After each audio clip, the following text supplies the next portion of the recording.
नमस्कार साथियों, मैं मनीष मिवाल आप सभी का आपके अपने चैनल में तहे दिल से स्वागत और अभिनंदन करता हूं। मैं उम्मीद करता हूं कि आप सभी शानदार, जबरदस्त, जिंदाबाद होंगे और आपकी तैयारियां भी बिल्कुल ऐसी ही चल रही होगी, मतलब शानदार, जबरदस्त और जिंदाबाद। तो आज इन्हीं तैयारियों में और भी चार चांद लगाने के लिए, आपके ऊपर और वर्कलोड बढ़ाने के लिए मैं लेकर के आया हूं अर्थशास्त्र का अध्याय भारतीय अर्थव्यवस्था 1950 से 1990, जो कि हमारा अध्याय नंबर 2 है और आज उसका लेक्चर नंबर 3 है। चलिए जान लेते हैं कि आज के हमारे क्या क्या टारगेट है, हमारा आज का क्या लक्ष्य है। तो भैया आज का हमारा लक्ष्य है पंचवर्षीय योजनाओं के लक्ष्य।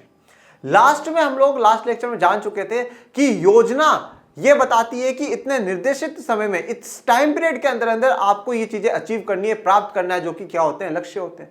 तो अभी इस पंचवर्षीय योजनाओं के क्या लक्ष्य हैं, क्या टारगेट्स हैं, ये क्या प्राप्त करना चाहते हैं, आइए आज उन्हीं लक्ष्यों की विस्तार से और विस्तृत में चर्चा करते हैं मैं आपके साथ। पंचवर्षीय योजनाओं के लक्ष्य, किसी योजना के स्पष्ट निर्दिष्ट लक्ष्य होने चाहिए। देखिए, अब आप कोई भी योजना बनाते हो, कोई भी प्लानिंग बनाते हो, तो उसके स्पष्ट लक्ष्य होने चाहिए। जैसे कि फॉर एग्जांपल आप लोगों ने कल घूमने का प्लान बनाया, तो मैं सुबह 6 बजे उठूंगा, ठीक है, मैं 7 बजे तक रेलवे स्टेशन पहुंच जाऊंगा, 7 बजे ट्रेन आएगी, ठीक है, फिर हम पूरी फैमिली वाले ट्रेन में बैठेंगे, 11 बजे हम वहां पर उतर जाएंगे, 11 से लेकर शाम तक हम घूमेंगे, रात को वहां रुकेंगे, फिर अगले दिन शाम को एक ट्रेन आएगी उससे, मतलब आपने क्या एक पूरा स्पष्ट एक लक्ष्य तय कर लिया टाइम पीरियड के साथ कि हमें ये काम इतनी इतनी तारीख को ये करना है, इतने बजे यहां से यहां घूमना है, इतने बजे यहां से यहां घूमना है, ठीक है, और उस सबसे ये काम करके हमें ये कुछ मिलेगा, ठीक है। या आप लक्ष्य डिसाइड करते हो कि मुझे इतने समय में ये टारगेट अचीव करना है। जब भी हम कोई प्लानिंग बनाते हैं तो उस योजना के पीछे उद्देश्य होता है और उस उद्देश्य को पाने के लिए हम अपने आप को टाइम पीरियड में जब बांधते हैं तो वो लक्ष्य आ जाता है, ठीक है ना। तो एक निर्दिष्ट लक्ष्य होना चाहिए कि भाई हमें यह करना है। पंचवर्षीय योजनाओं के लक्ष्य थे। अब पंचवर्षीय योजना जो 5 साल के लिए जो योजना बन रही है उसके क्या लक्ष्य थे, और ये डायरेक्ट क्वेश्चन पूछ लिया जाता है। जो आज का मैं आपको पढ़ा रहा हूं ये डायरेक्ट 5 मार्क्स का क्वेश्चन पूछा जाता है कि पंचवर्षीय योजनाओं के लक्ष्य कौन कौन से होते हैं, और 1 मार्क्स के एमसीक्यूज में पूछ लिया जाएगा कि पंचवर्षीय योजनाओं के लक्ष्य कौन से। तो आज वाला जो टॉपिक है ना, वो 1 मार्क्स से लेकर के 5 मार्क्स तक का वेटेज रखता है। तो संवर्धी का मतलब होता है भैया ग्रोथ। ये अभी मैं आपको पूरा आगे विस्तार से समझाऊंगा। आधुनिकीकरण का मतलब क्या है, मॉडर्नाइजेशन। जैसा हम आजकल नहीं कहते हैं कि हम मॉडर्न हो चुके हैं, ठीक है ना, तो ये मॉडर्न का मतलब भी समझेंगे। क्या है मॉडर्न का मतलब, आत्मनिर्भर कि अब हम किसी पर डिपेंडेंट नहीं है, ठीक है। सेल्फ रिलायंट उसको कहा जाता है। समानता मतलब इक्वलिटी कि अब समानता होनी चाहिए, किसी में कोई भेदभाव नहीं, आर्थिक असमानता नहीं होनी चाहिए, ठीक है। तो ये जो यहाँ पे दिखाया है ये बिल्कुल लक्ष्य के लिए दिखाया, जैसे कि तीर लगाया जाता है कि निशाने पे, जैसे अर्जुन की नजर सिर्फ और सिर्फ चिड़िया की आंख पर थी, आपकी भी नजर सिर्फ और सिर्फ इस साल और अगले साल पूरी मेहनत करके आपको अपने बोर्ड में टॉपर बनने की होनी चाहिए। इसके अलावा और कहीं नजर नहीं होनी चाहिए, किसी के पीछे ना भागना है, ना मोबाइल ज्यादा चलाना है, ना ये करना, ना वो करना, दोस्तों के पीछे भागना, कुछ भी नहीं करना। सिर्फ और सिर्फ जो नजर है वो चिड़िया की आंख पर होनी चाहिए। और चिड़िया की आंख आप लोगों के लिए क्या है कि 12th का टॉपर बनना और उसके बाद यूपीएससी का टॉपर बनना, ओके। इसका अर्थ यह नहीं कि प्रत्येक योजना में इन लक्ष्यों को एक समान महत्व दिया जाए। यह बात मैं लास्ट लेक्चर में भी कर चुका हूं कि ये जरूरी नहीं है कि किसी भी योजना में जितने भी लक्ष्य हैं, जो 4 लक्ष्य तय करे गए, संवर्धी, आधुनिकीकरण, आत्मनिर्भरता और समानता, इन चारों को क्या है एक समान बराबर महत्व या बराबर इंपॉर्टेंस दी जाए। कभी कोई सा ज्यादा महत्व होगा, कभी कोई सा कम महत्व होगा, फिर कभी दूसरा महत्व होगा, कभी दूसरा कम महत्व होगा। सीमित संसाधनों के कारण प्रत्येक योजना में ऐसे लक्ष्यों का चयन करना पड़ता है जिनको प्राथमिकता दी जानी है। तो सीमित संसाधनों के कारण मैं आपको फर्स्ट चैप्टर के फर्स्ट लेक्चर से ये समझाता हुआ आ रहा हूं, अर्थशास्त्र जो है वो चयन की बात करती है, वो चॉइस की बात करती है। क्यों चॉइस क्यों करनी पड़ रही है? क्योंकि हमारे पास संसाधनों की कमी है, रिसोर्सेज की कमी है। अब जब रिसोर्सेज की कमी है तो हमें चूज करना पड़ेगा, ये ले लूं या ये लूं। लेना एक ही है क्योंकि संसाधन हमारे पास पूरे नहीं है, हमारे पास रिसोर्सेज बहुत कम है। अब उन्हीं रिसोर्सेज से इस प्रकार से उत्पादन करना है या इस प्रकार से उनका इस्तेमाल करना है कि जो देश की अर्थव्यवस्था है वो खूब आगे जाए, मतलब जो बेस्ट यूटिलाइजेशन जो होता है वो बेस्ट यूटिलाइजेशन करना है। जैसे कि मान लीजिए एक घर का उदाहरण लेते हैं, एक परिवार में पिताजी 10,000 रुपए कमाते हैं, तो वो सबसे पहले तो किसको ज्यादा पैसा खर्चा करेंगे? रोटी, कपड़ा, मकान पे, ये सबसे ज्यादा जरूरी है। उसके बाद उन्होंने प्राथमिकता दी बच्चों की शिक्षा को, प्राथमिकता दी स्वास्थ्य को कि भाई किसी की तबीयत खराब हुई है तो उसको। अब इसके अलावा फिर बाकी सारे काम बाद में आते हैं। तो हमें हमेशा संसाधन हमारे पास कम होते हैं, तो इसलिए हमें क्या करना होता है? चयन करना होता है, और इसीलिए हम ऐसे लक्ष्यों का चयन करना पड़ता है जिनकी प्राथमिकता दी जानी है। अब जहां पे प्राथमिकता दी जाए, प्रायोरिटी दी जाएगी, वरीयता दी जाएगी, पहले ये काम करेंगे, फिर ये काम करेंगे, फिर ये काम करेंगे, ये बाद में भी हो जाएंगे, कोई दिक्कत वाली बात नहीं। तो आप उन संसाधनों का वही इस्तेमाल करोगे जिनको क्या है पहले उनकी जरूरत है, जो पहले ज्यादा आवश्यक है। जैसा कि फॉर एग्जांपल आप मुझे एक बात बताइए कि एक घर में व्यक्ति बीमार है और कल आप लोगों का प्रोग्राम है कहीं बाहर घूमने जाने का, अब आप कहां पैसा खर्च करोगे? ऑफकोर्स ये बात है, उस व्यक्ति के इलाज पे खर्चा करोगे, क्योंकि वो व्यक्ति बीमार है यार, वो प्राथमिकता है, वो मर जाएगा। घूमने का तो क्या, कल नहीं तो परसों, परसों नहीं तो अगले दिन नहीं तो अगले महीने, और अगले महीने नहीं तो अगले साल, कभी भी घूम करके आ जाएंगे। तो हम क्या प्राथमिकता देते हैं? जब हमें चॉइस करनी पड़ती है, हमें चयन करना पड़ता है, ठीक है ना, तो चयन ही इकोनॉमिक्स की बात करता है। और चयन ही क्या है, पॉलिटी में भी यही बात होती है। लोकतंत्र क्या है, चुनाव है, चुनने का मुद्दा है। तो मैं हमेशा क्या कहता हूं कि पॉलिटी और इको में थोड़ा सा इंटर रिलेशन है, थोड़ा सा नहीं, वैसे तो बहुत है। इको आधार है पॉलिटी का, दोनों ही इंपॉर्टेंट है अपनी अपनी जगह पर। देखिए दोनों में समानता जो देखने को मिल रही वो यही है। हाँ, योजनाकारों को यह सुनिश्चित करना होता है कि जहां तक संभव हो चारों उद्देश्यों में कोई अंतर्विरोध ना हो। तो योजनाकारों को यह सुनिश्चित करना होता है, जैसे हमने लास्ट लेक्चर में पढ़ा था कि संतुलन बनाने की आवश्यकता है। जो योजनाकार है उनको संतुलन बनाने की आवश्यकता है। कोई भी जो उद्देश्य है, जो भी लक्ष्य है, उनके बीच में अंतर्विरोध नहीं होना चाहिए, कोई कॉन्फ्लिक्ट, कोई झगड़ा नहीं होना चाहिए कि भाई इसको ज्यादा या ये ज्यादा। ऐसा रास्ता निकालना है जो कि दोनों ही लक्ष्य कहीं ना कहीं हमारे क्या हो, फुलफिल हो, दोनों ही लक्ष्य क्या हो, हमारे पूरे हो। तो ऐसा सुनिश्चित योजनाकारों को करना होगा जिसमें संभव हो कि चारों उद्देश्यों में कोई भी अंतर्विरोध ना हो। वैसे से बहुत ही कम संभावनाएं होती हैं कि ऐसा कोई अंतर्विरोध ना हो, तो अंतर्विरोध तो होते ही होते हैं कि भाई ये लक्ष्य ज्यादा इंपॉर्टेंट है, ये कम है, ये ज्यादा इंपॉर्टेंट है, ये कम है। जैसा कि मैं आपको एक उदाहरण देता हूं, मैंने आपको लास्ट लेक्चर में क्या कहा था कि economic growth with social justice, ये भारत की सरकारों का एक मुख्य आधार रहा है कि हमें आर्थिक विकास करना है सामाजिक न्याय के साथ। अब इसका एक उदाहरण आपको देता हूं कि 1967 में जब हरित क्रांति चलाई गई,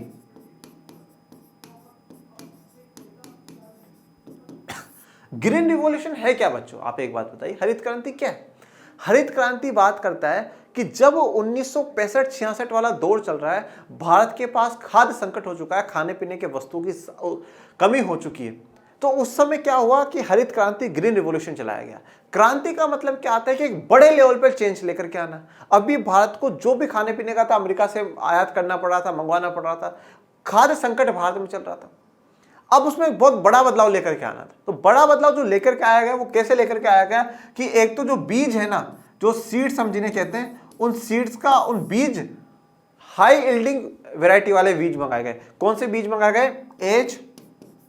HYV सीड्स, HYV सीड्स मंगाए गए, जो क्या कर रहे हैं, ज्यादा पैदावार कर रहे हैं, ज्यादा उगा रहे हैं। ठीक है, ज्यादा उगा रहे हैं तो हम क्या हुआ, हमारे आत्मनिर्भर हम लोग हो गए। परंतु जब ये HYV सीड्स आए, उसमें खूब पानी की आवश्यकता थी, उसमें बढ़िया ट्रैक्टर, बढ़िया टेक्नोलॉजी, इन सब की आवश्यकता थी। अब इससे हुआ क्या कि हरित क्रांति से हमारे जो खाद्य संकट है वो तो दूर हो गया, खाद्य संकट दूर हो गया, हमें अमेरिका से कुछ भी नहीं मंगवाना पड़ रहा। मतलब क्या हो गया, हम आत्मनिर्भर हो गए। हम क्या हो गए, आत्मनिर्भर हो गए। अब हमें किस पे, अमेरिका पे निर्भर होने की जरूरत नहीं है, डिपेंडेंट नहीं है। अब हम खुद का खुद देखते हैं, हम दूसरों को और भेज दे, इतने हो गए।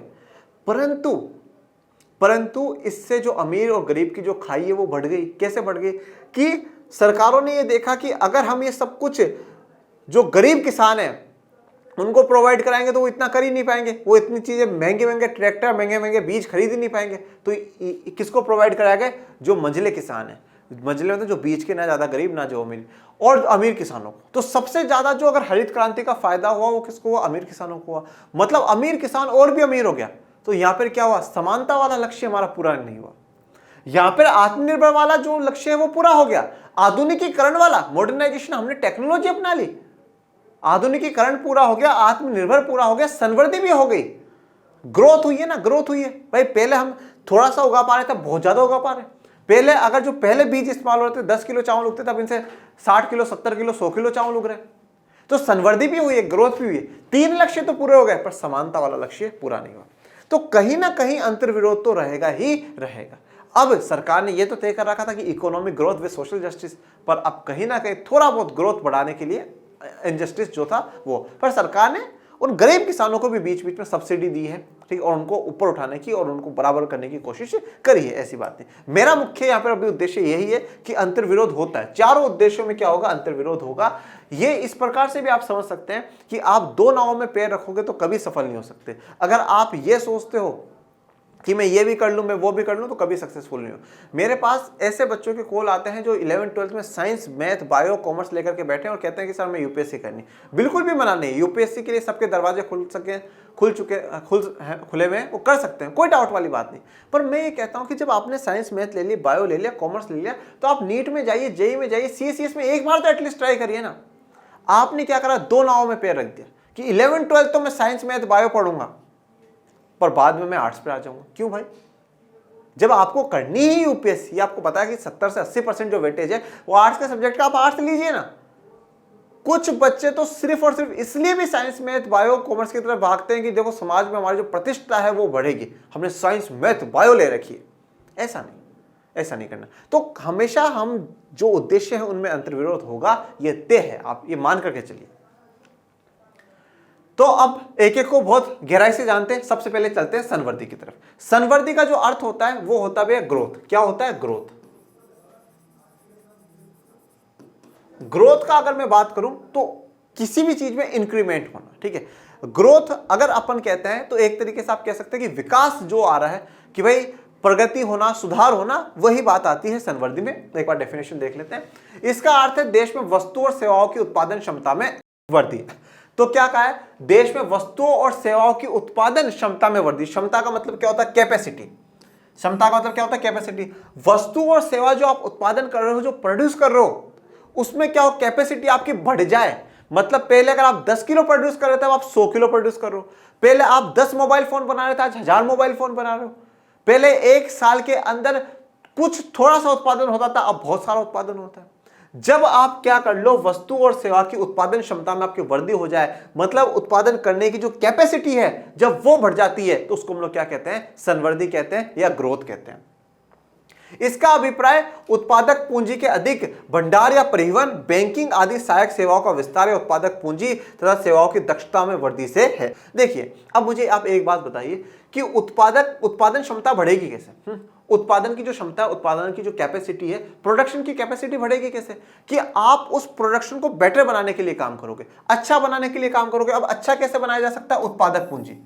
उत्पादक पूंजी मतलब प्रोड्यूसर कैपिटल, ठीक है। अब उत्पादक पूंजी में क्या आ जाता है कि उसके पास अच्छी मशीनें हो, उसके पास अच्छी टेक्नोलॉजी हो, अच्छे संसाधन हो, तो वो भी जरूरी है। तो अब जो उत्पादक की जो पूंजी है उसका भंडार होना चाहिए आपके पास, परिवहन होना चाहिए, बैंकिंग होना चाहिए। परिवहन और बैंकिंग किस में आ जाते हैं? तृतीय क्षेत्र में आ जाते हैं।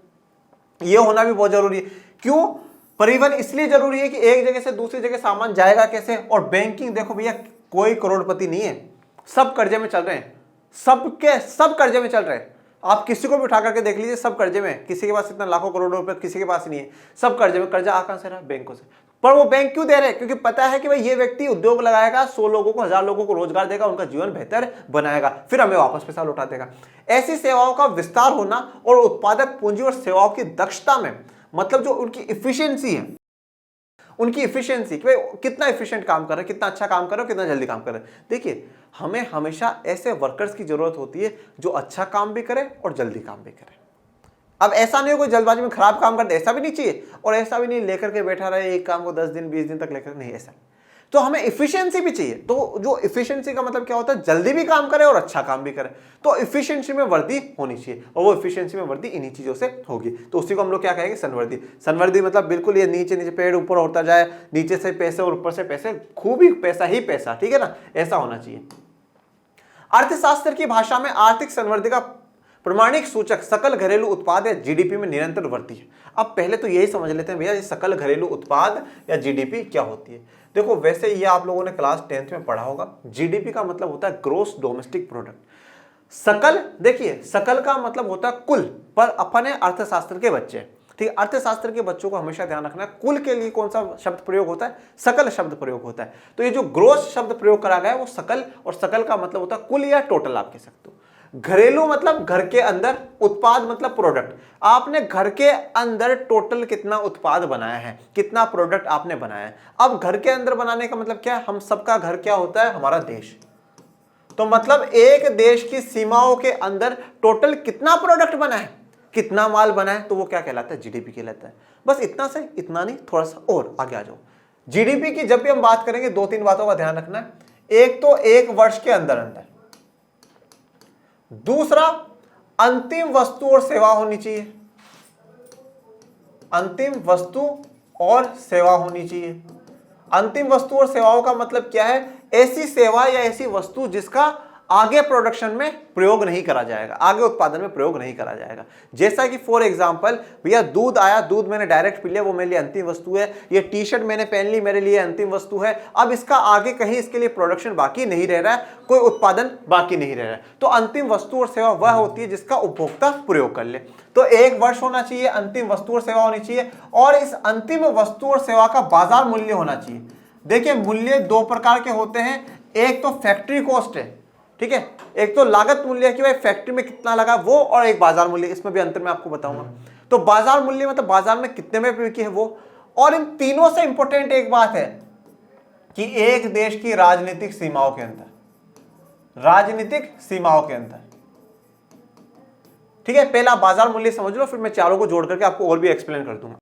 देखिए क्या होता है, जैसे कि फॉर एग्जांपल अपन मान लेते हैं भैया ये घड़ी का कोई निर्माता है, ठीक है, उसने एक घड़ी को बनाने पे मान लीजिए उसके 200 रुपए का खर्चा आया। एक घड़ी को बनाने पे 200 रुपए का खर्चा है। 200 रुपए के खर्चे का मतलब ये हो गया कि उसने मजदूरों को भी दिया होगा, लाइट बिजली पानी इसका सामान भी, कच्चा माल भी इसका आया होगा, सरकार को भी टैक्स दिया, ये 200 रुपए हो गया। उसने 20 रुपए अपना प्रॉफिट जोड़ लिया, तो कितने हो गए भैया? 220 हो गए।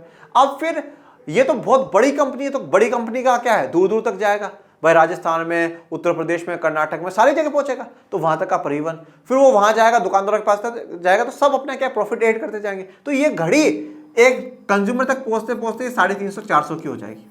तो बाजार मूल्य क्या है? ये हो गया 350-400 रुपये हो गया। पर लागत क्या थी? 200 रुपये।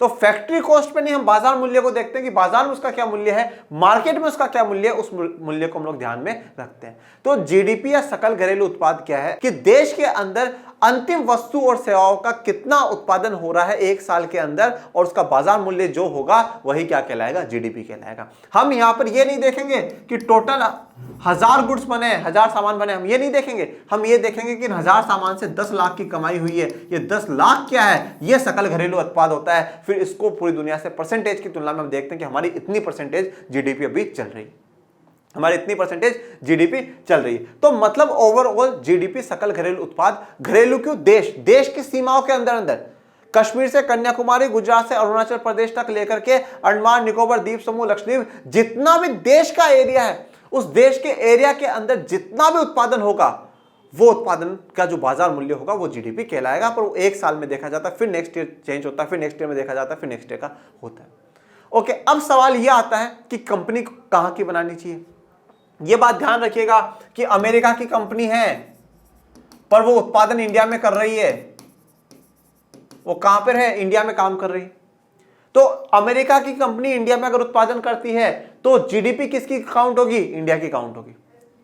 इंडिया की कंपनी है जोमेटो, अमेरिका में काम कर रही है, किसकी जीडीपी होगी? अमेरिका की होगी। तो यहां से हम एक डायलॉग निकालते हैं और वो डायलॉग ये है, जमीन जिसकी जीडीपी उसकी, जमीन जिसकी जीडीपी उसकी। तो जिसकी जमीन पर आप उत्पादन करोगे उसी की क्या कहलाएगी? जीडीपी कहलाएगी। बस आप इसको याद रखना, कहीं नहीं भूलोगे आप जीवन में। जमीन जिसकी जीडीपी उसकी, जिसकी जमीन पर उत्पादन हो रहा है और उत्पादन अंतिम वस्तु और सेवाओं का होगा और जो बाजार मूल्य होगा वो होगा, तो जमीन जिसकी जीडीपी उसकी कहलाएगी। और जब बाहर की कंपनी आकर के इंडिया में सामान बनाएगी तो उस पर लिखेगी मेड इन इंडिया।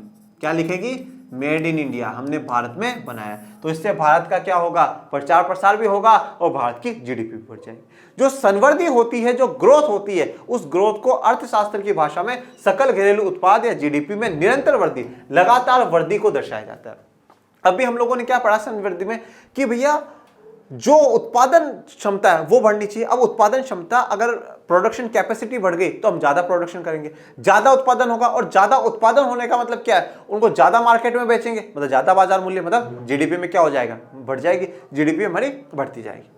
जीडीपी एक वर्ष की अवधि में देश में हुए सभी अंतिम वस्तु और सेवाओं के उत्पादन का बाजार मूल्य होता है। यह बिल्कुल इन्होंने 2 लाइन में दे दी है और मैंने इसका पूरा आपके सामने चिट्ठा खोल दिया है। आप इसको पूरा देखिए और आप इसको समझ जाएंगे। यदि भारतीय जनता को अधिक समृद्ध और विविधतापूर्ण जीवन यापन करना है प्रथम पंचवर्षीय योजना के अनुसार, तो वस्तुओं और सेवाओं का अधिक उत्पादन करना आवश्यक है।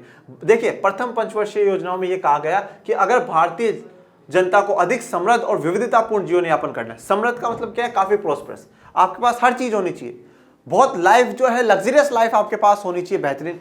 विविधतापूर्ण जीवन यापन, विविधतापूर्ण जीवन यापन मतलब अलग अलग प्रकार के जो वस्तु हैं उनका आप सुख ले सके, इस प्रकार का जीवन यापन अगर आपको करना है तो भारत के लोगों को अधिक से अधिक वस्तु और सेवाओं का क्या करना होगा? उत्पादन करना होगा। क्यों? देखिए, अब जब उत्पादन ज्यादा होगा, जब प्रोडक्शन ज्यादा होगा, तो प्रोडक्शन ज्यादा करने के लिए प्रोडक्शन करेगा कौन? लोग करेंगे। तो लोगों को क्या मिलेगा? रोजगार मिलेगा। लोगों को क्या मिलेगा? रोजगार मिलेगा। रोजगार मिलेगा मतलब इनको इनकम मिलेगी, और इनकम मिली मतलब इनका जीवन स्तर बेहतर हो गया। एक तरफ तो इनका जीवन स्तर बेहतर हो गया, और दूसरी तरफ जो आपने उत्पादन करा है ये देश में बेचा जाएगा, विदेशों में बेचा जाएगा, तो आपकी जो जीडीपी है वो तो बढ़ती ही जाएगी। पैसा ही पैसा, सरकार के पास पैसा, कंपनी के पास पैसा, व्यक्तिगत इंसान के पास पैसा। तो प्रोडक्शन के, उत्पादन के कितने फायदे हैं आप खुद सोच सकते हैं। देश का सकल घरेलू उत्पाद देश की अर्थव्यवस्था के विभिन्न क्षेत्रों से प्राप्त होता है। देखिए, अब सकल घरेलू उत्पाद में क्या होता है कि हम 3 क्षेत्र देखते हैं, प्राथमिक क्षेत्र, द्वितीयक क्षेत्र और तृतीयक क्षेत्र। इसमें टोटल उत्पादन कितना हुआ, इसमें कितना हुआ, इसमें कितना हुआ, तीनों का निकाल लो, टोटल कर लो, ऐड कर लो, वो आपकी जीडीपी आ जाएगी। ये क्षेत्रक है कृषि क्षेत्रक, औद्योगिक क्षेत्रक और सेवा क्षेत्रक। कुछ देशों में सकल घरेलू उत्पाद की संवृद्धि में कृषि का योगदान अधिक होता है, तो कुछ में सेवा क्षेत्र की वृद्धि इसमें अधिक योगदान करती है। देखिए, तो अब कुछ देशों में जैसे भारत है तो कृषि का एक योगदान, हमेशा कृषि आधारित अर्थव्यवस्था भारत की रही है, तो कृषि का योगदान ज्यादा होगा, कहीं पे सेवा क्षेत्र का ज्यादा योगदान होगा, कहीं पे उद्योग क्षेत्र का ज्यादा योगदान होगा। अब आ जाते हैं नेक्स्ट पे, आधुनिकीकरण, जो हमारा दूसरा लक्ष्य है। आधुनिकीकरण का मतलब हो गया भैया मॉडर्नाइजेशन।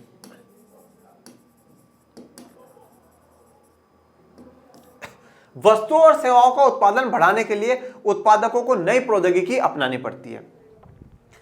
उदाहरण, किसान पुराने बीजों के स्थान पर नई किस्म के बीजों का प्रयोग कर खेतों की पैदावार बढ़ा सकता है। उसी प्रकार एक फैक्ट्री नई मशीनों का प्रयोग कर उत्पादन बढ़ा सकती है। देखिए, अब आधुनिकीकरण का मतलब क्या? मॉडर्न होना, मॉडर्नाइजेशन हमें अपनाना है।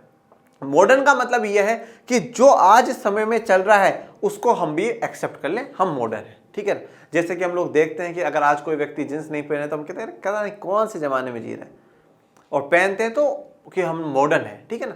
तो मॉडर्न का मतलब ये हो गया कि जो आज समय में चल रहा है उस समय के अनुसार उसके साथ साथ हम लोग चलते रहते हैं, तो वो मॉडर्न है।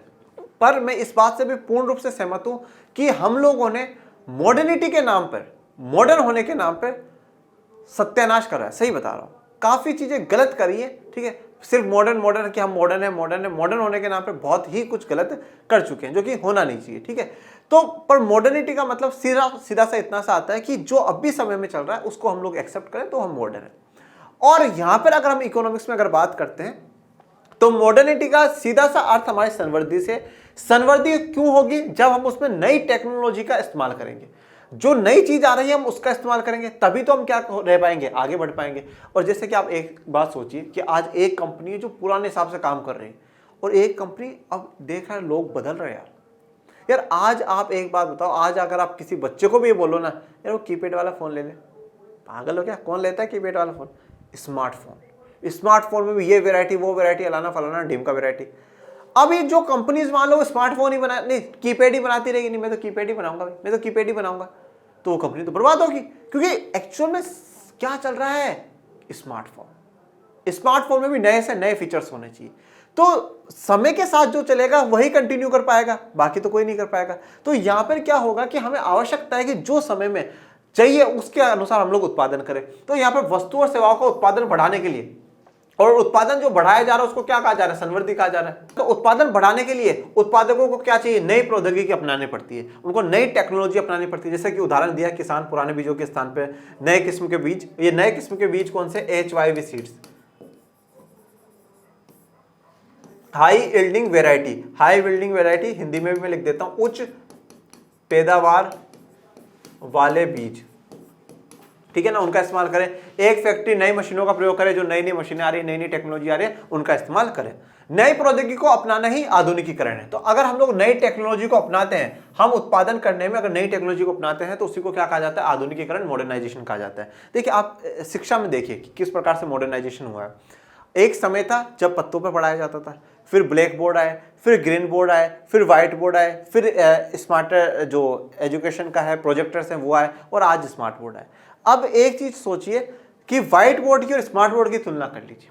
व्हाइट बोर्ड पे पहले निखिल सर और राहुल सर बताते हैं कि पहले वो लिखते थे, फिर रिकॉर्ड करते थे, फिर उसको रफ करते थे, फिर लिखते थे, फिर रिकॉर्ड करते थे, तो प्रॉब्लम थी। पर अब आज बिल्कुल पीपीटी बनाई, भेजी यहाँ पर और खोल दिया, यहीं से मार्कर भी सिलेक्ट हो जाएगा, यहीं से रफ भी हो जाएगा, सारे काम हो गए। तो यहाँ से क्या हुआ है, हमारी उत्पादकता भी तो बढ़ी है।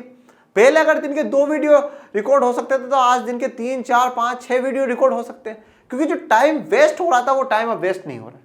तो हम क्या हो गए, मॉडर्न हो गए, हम आधुनिक हो गए, क्योंकि यही चल रहा था, स्मार्ट बोर्ड चल रहा था। तो नई प्रौद्योगिकी, नई टेक्नोलॉजी हमने अपना ली, और ये नई टेक्नोलॉजी अपनाने से क्या हुआ कि उत्पादन जो है वो उत्पादन बढ़ा है, प्रोडक्शन बढ़ा है, और प्रोडक्शन बढ़ना ही क्या है, संवर्धी कहलाती है। और नई टेक्नोलॉजी अपनाना आधुनिकीकरण।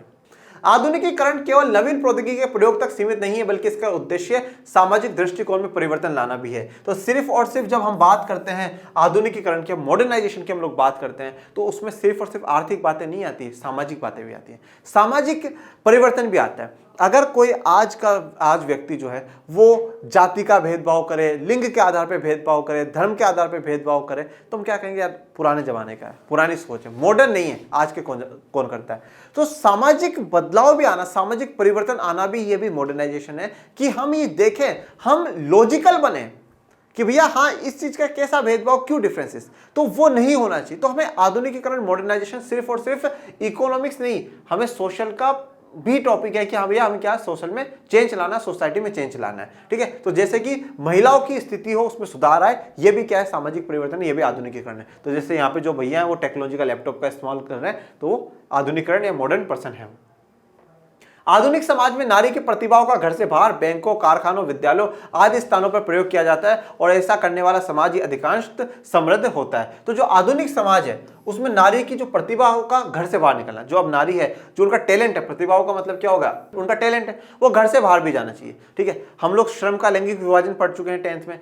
तो अब श्रम के लैंगिक विभाजन के अनुसार क्या था कि पुरुष सारे घर के बाहर के काम करेगा और महिला सारे घर के अंदर के काम करेगी।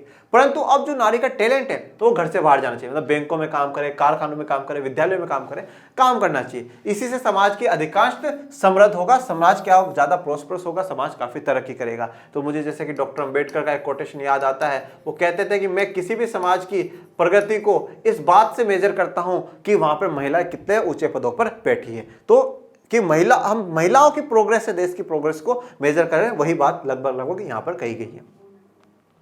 अब आ जाते हैं आत्मनिर्भरता, सेल्फ रिलायंट, निर्भर होना, किसी पर डिपेंडेंट होना कि भाई मुझे ये भी मिल जाए, मुझे यहां से ये मिल जाए, ये मिल जाए। आत्मनिर्भर, खुद पर डिपेंड है, किसी पे नहीं, किसी की आवश्यकता नहीं। तो हर देश अपने आप में क्या, आत्मनिर्भर बनना चाहता है। कोई राष्ट्र आधुनिकीकरण और आर्थिक संवर्धि अपने अथवा अन्य राष्ट्रों से आयातित संसाधनों के प्रयोग के द्वारा कर सकता है। देखो अब है ना, आधुनिकीकरण जो है ना, मॉडर्नाइजेशन, आपके पास टेक्नोलॉजी नहीं, आप किसी दूसरे देश से मंगवा लो। आप आर्थिक संवर्धि आपकी नहीं हो रही है, आर्थिक संवर्धि के लिए आपने क्या करा, टेक्नोलॉजी बाहर से खरीद ली, नहीं हो रहा उत्पादन, आपने बाहर से सामान मंगवा लिया। तो आधुनिकीकरण और ये जो आर्थिक संवर्धि है, वो अगर आप अपने आप नहीं कर पा रहे हो, तो आप आयातित संसाधनों, मतलब जो बाहर से आप संसाधन बना करके भी इनको पूरा कर सकते हो, इनको अचीव कर सकते हो। हमारे प्रथम 7 पंचवर्षीय योजनाओं में आत्मनिर्भरता को महत्व दिया गया है, जिसका अर्थ है कि उन चीजों के आयात से बचा जाए जिनका देश में ही उत्पादन संभव है। तो हमारी जो शुरुआत की जो 7 पंचवर्षीय योजनाएं थी, उन 7 पंचवर्षीय योजनाओं का जो मुख्य लक्ष्य था वो आत्मनिर्भरता थी, कि ऐसी चीजों का उत्पादन तो देश में ही कर लिया जाए जो जिनका संभव है, जिनका उत्पादन हम लोग खुद कर सकते हो, उनके लिए दूसरों पे डिपेंडेंट हो सकते हो। जैसे कि भाई मैं कहता हूं हरित क्रांति, भाई हमारे किसान भी तो गेहूं का उत्पादन करना जानते हैं, हमारे किसान भी चावल का उत्पादन करना जानते हैं, तो अमेरिका वाले में ऐसा क्या खास आ रहा है, तो हम खुद ही कर लें। टेक्नोलॉजी चाहिए, टेक्नोलॉजी खरीद लेते हैं, बीज चाहिए, बीज खरीद लेते हैं, पर हम भी तो उत्पादन कर सकते हैं। और इतना उत्पादन हम लोगों ने किया कि फिर हम लोग खुद आत्मनिर्भर बन गए। आज ये स्थिति है हमारी खाद्य सामानों में कि हम दूसरे देशों को भेज सकते हैं, ठीक है। और ये भारत का तिरंगा। इस नीति को विशेषकर खाद्यान्न के लिए अन्य देशों पर निर्भरता कम करने के लिए आवश्यक समझा गया है। तो देखिए अब यहां पर क्या है कि खाद्यान्न के लिए अन्य देशों पर, हमारे विशेष करके हमारी आत्मनिर्भरता में, और जितने भी जो देश ये उपनिवेशवाद से आजाद हुए हैं, चाहे एशिया के देश हों, अफ्रीका महाद्वीप के देश हों, इन सबका पहला जो लक्ष्य रहा है ना, वो सामाजिक न्याय करना रहा है। और सामाजिक और आर्थिक न्याय में ये भी रहा है कि गरीबी दूर करें, गरीबी दूर करें, जो भूखमरी है हमारे देशों में वो भूखमरी को दूर करें, ठीक है। लोगों को खाने के लिए सामान नहीं मिलता, वो दूर करें। तो हमें सबसे पहले तो जो सही करना है वो खाद्यान्न जो संकट है, खाने पीने का जो संकट है उसको दूर करना है। तो सबसे पहले हम खाद्यान्न के लिए क्या हो जाए, आत्मनिर्भर हो जाए। हमें किसी भी देश के ऊपर निर्भर नहीं रहना पड़े, हम हमारा खुद उगाए, हम हमारा खुद खा सकते हैं, हम हमारा खुद उत्पादन कर सकते हैं, इतनी आत्मनिर्भरता हमें आ जानी चाहिए। हाल ही में विदेशी शासन से मुक्त हुए देश के लोगों की आत्मनिर्भरता की नीति को महत्व देना समझा जा सकता है। तो जो हाल ही में जो विदेशी शासन से जो मुक्त हुए वो देश के लोग आत्मनिर्भरता की नीति को महत्व देना, इस बात को हम समझ सकते हैं। और आत्मनिर्भरता की नीति को महत्व देने का मतलब क्या है कि अन्य देशों पर निर्भरता कम करना, किसी दूसरे देश पर निर्भरता, डिपेंडेंसी कम कर देना कि भैया हम ये भी वहां से खरीदेंगे, ये भी वहां से खरीदेंगे, नहीं, बोले नहीं खरीदना। जो हम खुद बना सकते हैं वो हम खुद बनाएंगे, बाकी जो नहीं हो सकता वो तो बाहर से खरीदना ही है, वो तो जरूरी है। इसके अतिरिक्त ये आशंका भी थी कि आयातित खाद्यान्न, विदेशी प्रौद्योगिकी और पूंजी पर निर्भरता किसी न किसी रूप में हमारे देश की नीतियों में विदेशी हस्तक्षेप को बढ़ाकर हमारी संप्रभुता में बाधा डाल सकती है। देखिए, पहले तो एक दो शब्दों को समझिए, फिर अपन आगे बात करेंगे। संप्रभुता का मतलब इंग्लिश में होता है सोवरेनिटी, ठीक है, सोवरेनिटी। संप्रभुता का अर्थ यह होता है कि जो भी देश ने ये घोषित कर दिया कि वो संप्रभु है, वो सोवरेन है, इसका अर्थ ये होता है कि एक तो हमारे देश के अंदर के जितने भी डिसीजंस होंगे वो जनता द्वारा निर्वाचित सरकारें लेंगी, ठीक है, मतलब सरकार लेंगी ओवरऑल। उनको कोई बाहर से कोई ये बताएगा नहीं ये करो, ये मत करो, ये करो, ये मत करो। और दूसरा, हमें कौन से देश के साथ कैसे संबंध रखने कोई ना सिखाए, हम जानते हैं। मतलब हम पूर्ण रूप से आजाद है कि देश के अंदर कौन सी पॉलिसी लागू करनी है और विदेशों से कौन से देश के नेताओं से हमें अच्छे संबंध रखने, ये हम जानते हैं। वो संप्रभु देश होता है, ठीक है। अब जब भारत आजाद हुआ और भारत जैसे अन्य जो विकासशील देश हैं वो आजाद हुए, उपनिवेशवाद के जंगल से वो छूट करके फ्री हुए, तो उन सबको एक ही चिंता सता रही थी कि अगर हमने ज्यादा सामान आयात करा, अगर हमने प्रौद्योगिकियां मंगाई, हमने टेक्नोलॉजी मंगाई, हमने ज्यादा अगर पूंजियां मंगाई, तो ये पूंजी टेक्नोलॉजी वाले कौन से देश हैं? ये सारे वही देश हैं जिन्होंने हमारे जैसे देशों को गुलाम बनाया। कहीं कल को ऐसा ना हो ये व्यापार के नाम पर एंटर हुए थे और आज फिर से व्यापार के नाम पर एंटर हो जाए और फिर से जो हमारी आजादी है उसको छीन ले। इसीलिए तो आप देखिएगा कि मैंने आपको क्या कहा था कि जब हम आजाद हुए तो शीत युद्ध चल रहा था 1945 से 1991 तक शीत युद्ध चला। इस शीत युद्ध में यूएसए था और यूएसएसआर था। तो भारत ने क्या करा, भारत ने सोचा यार अगर यूएसए की तरफ गए तो भी खतरा है, कल को वो ऐसा ना हो कि हमें वो गुलाम बना ले, सोवियत संघ की तरफ चले गए तो ऐसा ना हो वो हमें गुलाम बना ले, ये लोग कहीं ना कहीं हम पे अपना पूरा प्रभुत्व न जमा ले, और ऐसा ना हो यूएसए की तरफ चल जाए तो यूएसएसआर आग दिखाएगा और यूएसएसआर की तरफ चले गए तो यूएसए आग दिखाएगा, ऐसा मत करो। तो भारत ने क्या करा, भारत ने एक नया ही आंदोलन चालू करा जिसका नाम है नेम। नेम का मतलब होता है नॉन अलाइंग मूवमेंट और हिंदी में से कहा जाता है गुट निरपेक्षता आंदोलन। गुट निरपेक्षता आंदोलन, इसका मतलब हुआ कि निरपेक्ष का मतलब क्या होता है, किसी की तरफ नहीं है, ठीक है ना। गुट मतलब ना यूएसए वाले गुट, ना इनकी टीम की तरफ ना उनकी तरफ टीम की तरफ। तो गुट निरपेक्षता आंदोलन की जो स्टार्टिंग करी थी वो भारत के प्रधानमंत्री जवाहरलाल नेहरू जी ने करी थी और उसमें अफ्रीका महाद्वीप के वो देश भी जुड़े जो अभी आजाद हुए थे। तो उन सबको यह कहा गया कि हम अपनी आजादी को बनाए रखेंगे। अगर हम लोगों ने ज्यादा सामान इन विदेशी शक्तियों से खरीदा तो क्या होगा, कल को ये वापस हमें कहीं ना कहीं गुलाम ना बना ले, हमारी संप्रभुता में क्या होगी, बाधा डाल सकती है। तो एक तो यहां पर आत्मनिर्भरता को महत्व देना इसलिए भी जरूरी था कि आप दूसरों पे जो अपनी डिपेंडेंसी है वो खत्म करें, और एक ये डर भी था विकासशील देशों के मन में कि कहीं अगर हमने विदेशी शक्तियों की वापस से इन शक्तियों की मदद ली तो कहीं ना कहीं हमें क्या कर लेंगे, गुलाम बना लेंगे। फिर बात करते हैं लास्ट फाइनल जो उद्देश्य था या लक्ष्य था, समानता। केवल संवर्धी आधुनिकीकरण और आत्मनिर्भरता के द्वारा ही जनसामान्य के जीवन में सुधार नहीं आ सकता। संवर्धी हो रही है, इकोनॉमिक ग्रोथ हो रही है, जीडीपी दिन पर दिन बढ़ती जा रही है, ठीक है, पर जीडीपी का बढ़ना ही ये थोड़ी है कि हाँ भाई वहां पे हर देश के पास, हर व्यक्ति के पास बेहतर संसाधन। आप चाइना में जाइए, चाइना की जीडीपी दूसरे नंबर पे है, 18% जीडीपी का योगदान है, पर क्या वहां के सारे लोग अमीर है क्या? नहीं। आधुनिकीकरण, मॉडर्नाइजेशन, चाइना में कम है क्या मॉडर्नाइजेशन? आत्मनिर्भरता, पर ये सब ये तय नहीं करते कि जनसामान्य का जो जीवन है वो बेहतर है।